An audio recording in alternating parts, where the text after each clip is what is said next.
are watching Channel Adrian TV.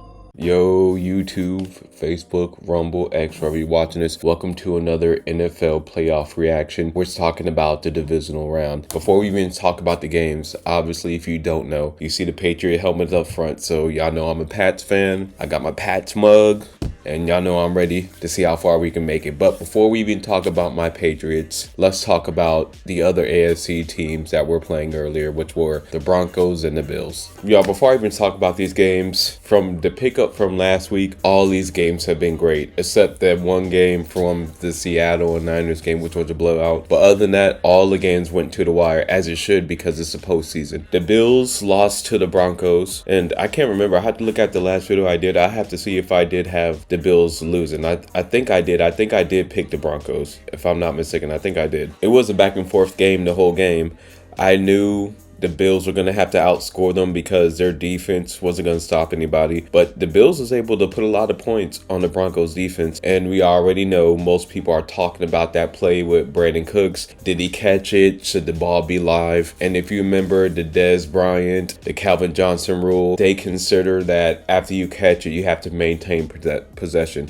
If they think you have possession after that catch, it can be liable if you get into a tumble or scrum with the defender holding the ball and they pull it away from you. Even while you're technically down, they will call that an interception. But I do know it's a bang play, and then a lot of times it's never really called 100% of the time, and I could get a lot of fans' frustration with that. But overall, even though it was a close game, Josh Allen had a bad game, threw for 3 TDs, but 2 interceptions. And the reason I say it's a bad game, because people would look at the stat line and take away his interceptions and said Josh Allen had a great game. Compared to Josh Allen, other postseason performances, I would say this is his worst one. Now, one can say Adrian, his teams from the past, he had better teammates. He had a better team. And I understand that, but you got to do with what you got. And I thought this was going to be Allen's year because no Mahomes, no Lamar Jackson. But the fact that they came up short, this one had to be a heartbreaker. I don't know if you saw the press conference when he was crying. And then on top of that, the Bills also did fire Sean McDermott today. The Bills fired coach Sean McDermott after 9 seasons, no Super Bowls. The Buffalo Bills fired head coach Sean McDermott on Monday after another season that failed to end in the Super Bowl appearance, but the team promoted Brandon Beane to president of football operations. Even the people in the front office or the owner for the Buffalo Bills feel that it's time for a change. And the Bills, for whatever reason, they can never get over the hump. And do I think it's Sean McDermott's fault? No, not all the way his fault, but at the end of the day, in this league, when everybody's getting better every single year, especially when you still have Mahomes and have Jackson, if you don't feel that that coach is going to get you to the next level or that next step, you need to find that coach, because Lamar Jackson isn't going anywhere. Patrick Mahomes isn't going anywhere. And if this Patriots season isn't a fluke and we're going to be like this for years to come, you also got us back in the picture. So I can understand why the Bills didn't want to fire their coach, but I'm wondering who they're going to get as their next coach, because there's not that many coaches available. And I know John Harbaugh just got to the Giants. We have to wait and see who they're going to select for a coach to maybe help Josh Allen and the Bills get over the hump. Now, y'all, for my Patriots, this was an ugly game at first. A very defensive game. A lot of interception thrown. Drake May had an interception, a fumble. CJ Stroud, 4 interceptions. But overall, the way our defense performed, I was happy. And then on top of that, I was worried about the Houston Texans pass rush, but we were able to neutralize it. Now, of course, they were still putting pressure on me at some points of the game, but still, I didn't feel threatened by them, especially after halftime, how we looked, because for whatever reason, CJ Stroud does not play well in the playoffs and he turns over the ball a lot. So our defense was balling to where even though our offense wasn't clicking on all cylinders, our defense was holding us together. When we got that pick 6, everything was coming together. And then on top of that, it's been a while since we've been this good, so I don't want to get too happy. But after hearing the news that I did not bring up in the Bills and Broncos game, that Bo Nix is going to be injured and out and not going to play in next game, Stidham isn't going to play, which we actually used to have Stidham a few years ago. But since we're going to go against Stidham, I have no problem saying I think we're going to go to the Super Bowl. Now, who I think we're going to go against the Super Bowl is, I'll tell you my pick when we get to the end. But overall in this game, I just like the way our defense was putting pressure on Stroud. Now, some of those mistakes and interceptions that he did throw, I don't think it was the defense. He was just making bad reads and bad throws for whatever reason. I don't know if it was because of the cold. I don't know if it's because of how the wind was blowing, but for whatever reason, some of those passes that CJ did pass, you can even hear the announcer Troy Aikman talking about the type of passes he was doing and saying that CJ Stroud has not gotten better since his rookie year. And when you look at this team stats, pretty much we beat him at every facet of the game, except for they have more first downs than us. But other than that, overall, an all-around well game. But our offense is going to have to pick it up because, well, not, like I said, not against the Broncos, because I'm not afraid to sit them.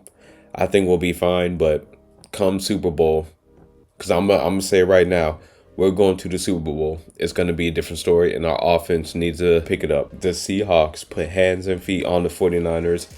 And when I was watching that game, their defense, the way they swarmed to the ball, this team, I'll say it now, this team is a team I think is going to make it to the Super Bowl from the NFC. If we play the Seahawks, it will be a rematch of the 2015 Super Bowl, but their defense, where they're swimming to the ball. And I know the 49ers had a lot of injuries, not having George Kittle, and Christian McCaffrey tried to do everything he could do, but the way the Seattle's defense was balling, and then Sam Darnold passing on them, they couldn't do nothing. They couldn't stop. Even Kenneth Walker was running on them too. Honestly, by the half point of the third quarter, you knew this game was over. And speaking of coaches, Shanahan might be on the chopping block because he's in the same position as Sean McDermott. Now, there is no news about Shanahan getting fired, but he's probably going to be on the coaching block if they don't fire him this year. Let's say next year he doesn't get the job done again, he could possibly get fired. And for the last game of the divisional round,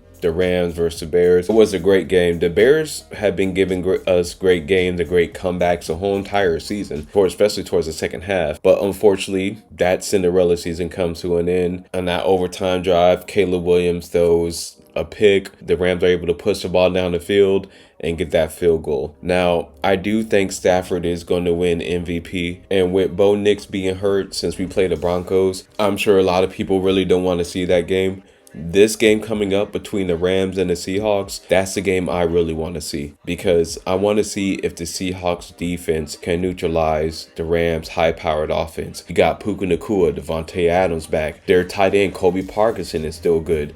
Kyron Williams, and of course Matthew Stafford, who's probably going to win MVP this year. I think that's going to be a great matchup. Now, for Bears fans, you have to be impressed with the improvement Caleb Williams has made, because earlier in the season it looked like he was going to go through those second year woes, but how he played towards this year and towards the end of the year, I would say this year was a good year. Now you have to focus on how can you get better, because you can't be going to the playoffs every year and lose, because at some point the pressure starts to get to you. There starts to be turnover with your coaches, and then on top of that, like I've always said, the league is always getting better. Here is a bracket. Like I said, it's going to be New England versus Denver and the Rams versus the Seahawks. Now, I'll give you my picks now. It's going to be my Patriots representing the AFC, and in the NFC, I think Seattle's going to beat the Rams. I think it's going to be a close game, but I just think Seattle's going to beat them. Now, for the Super Bowl, y'all know I'm going to pull for my Patriots,